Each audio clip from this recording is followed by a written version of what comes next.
Hello darlings, welcome to another episode of Curries and Stories.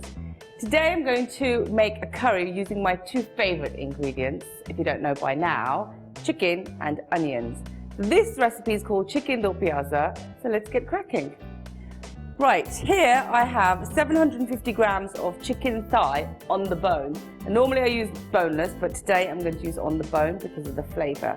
So to my chicken, I'm going to add about half a tablespoon or so of ginger and garlic paste and a little bit, maybe half a teaspoon of chilli powder. Give that a stir. So the chicken's marinated. I'm going to leave that to one side while I crack on with the rest of the recipe. Right, hob on. Let's put a good amount of ghee in. Let that melt. I'm going to add a couple of teaspoons of ginger and garlic paste. We fry off the ginger and garlic paste until it takes on a bit of colour and it smells almost cooked. And into that I'm going to add one finely chopped onion, as fine as I can chop it, and fry that off. And let that take on some colour and go nice and brown. So you can see the onions have gone nice and brown. Now into that I'm going to add half a tin of tomatoes. If you can't get tins of tomatoes locally, please feel free to use fresh tomatoes and grind them. If you're using fresh tomatoes, I would suggest you use 2 big ones or 3 small ones. Now we just cook this down. So while that's happening, I'm going to crack on with my yogurt mix. Turmeric and about a teaspoon and a bit of chilli powder. Give that a stir. Mix it all in. Look at that lovely colour. And now this will go into my onion, tomato and ginger garlic mix. Stir that through and let that cook down for about 5-7 minutes. So this recipe I have had before years ago, but on a recent visit last year when I went home for Christmas, I rediscovered my passion for Chicken Do Pyaaza. That flavour of onions, there's a sweetness, there's a sourness, there's a spiciness.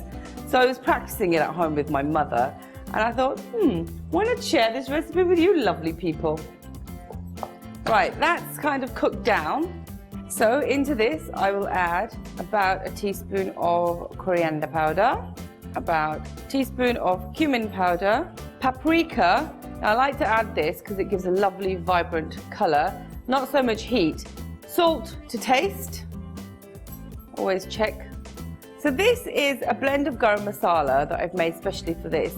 It's got black cardamom in it, green cardamom, cinnamon and cloves, and you just need about a good heaped teaspoon of this. Just grind it and add it to that. Now we need to give this a stir. Oh, you can see it's become thick and luscious. It smells very fragrant. Now I'm going to add some green chilli. These are an optional extra. Please do not add if you don't like. Chuck 3 in, marvellous. Give that a stir. So now I'm going to add my marinated chicken with all that juice as well. So now I'm going to add the second lot of onions. Now the first lot were the finely chopped, well as finely as I can chop them. The second is a rough chop. That goes in with the chicken.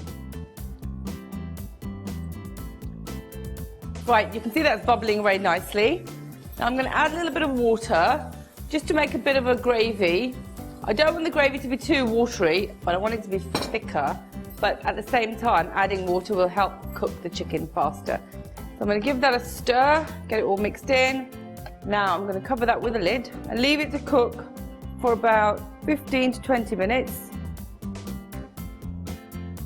Right, let's see how this is coming along. Oh, it smells delicious. Let me just have a quick check on my chicken. See how well it's cooked. See, it's coming off the bone. Marvellous. So that's taken about 15-20 minutes. So this is almost ready. To just freshen it up, I'm going to add about a chopped tomato, and to just enforce the onion in the do pyaaza, I'm going to add a little bit of chopped onion. That's my personal choice. You can leave it out if you so wish to. 1 chopped tomato, just chuck that in. And a little bit more chopped onion, just to give it that oniony zing at the end. And some dried fenugreek. Give it a stir. It's beautiful. So with the residual heat, the onion that I've just added will soften, but not too much. There'll still be a little bit of bite in there, as will the tomato. And final garnish of some fresh, vibrant green coriander. Stalk as well. So just chop it in and stir all that in. That is delicious. Lovely. And there you have it. And there you go, guys, my delicious chicken do pyaaza, or in my case, teen pyaaza. Smells delicious, great with a hot buttered naan. Yum. Enjoy.